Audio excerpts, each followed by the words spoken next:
Russia's influence, the Iran nuclear deal, the threats of North Korea and terrorism. What are the insights from a 30-year veteran of the Central Intelligence Agency? Welcome to Race for the Empire, because let's be frank, the state and non-state actors, everybody somehow wants to rule the world, the real one or the cyber one. This is a series of brief insights from Jack Devine, a former director of CIA's worldwide operations.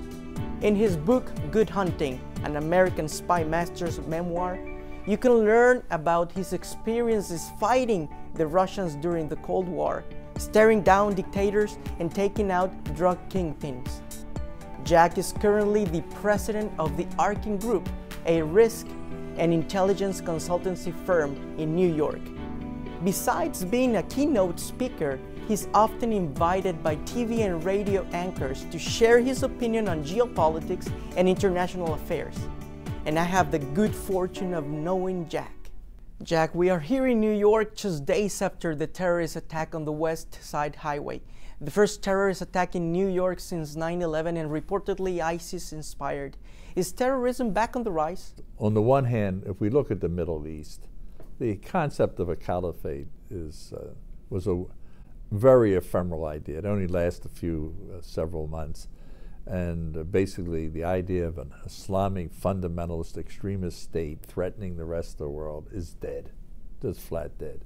It's not going anywhere. You know, you and I have talked before, Enrique, about trends and how they run out of steam. People begin to realize they're not getting anywhere. The enthusiasm disappears. And if you look, for example, at just the number of travelers that are going to the area to fight with ISIS, it's way down.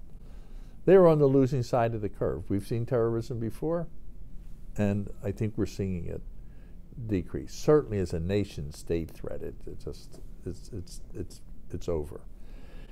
However, if one gets complacent, all they need to do is think of what happened here in New York, tragically here this past week. You have a lone wolf out there, motivated by the propaganda, grabs a truck and runs over 8 people, killing them, hurting others. It was an international event.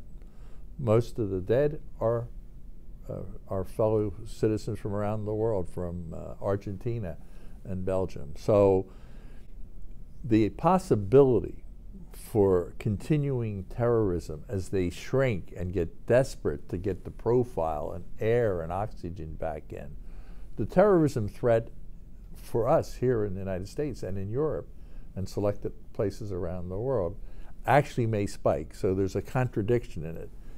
The major systems dying, the risk of terrorism is on the upswing. Also, there's a difference between a lone wolf attack, as bad as they are, and one that's orchestrated as the one in Paris was, where you have 4 or 5 operators, it's a plan hitting several places. I think we should be on the alert for that. In other words, I think this desperation may lead to some attempt at a spectacular. It'd be hard to imagine they could match 9/11 and the attack on Twin Towers. But my guess is we're going to see something beyond the lone wolf as they continue to get pressed into a corner in the Middle East.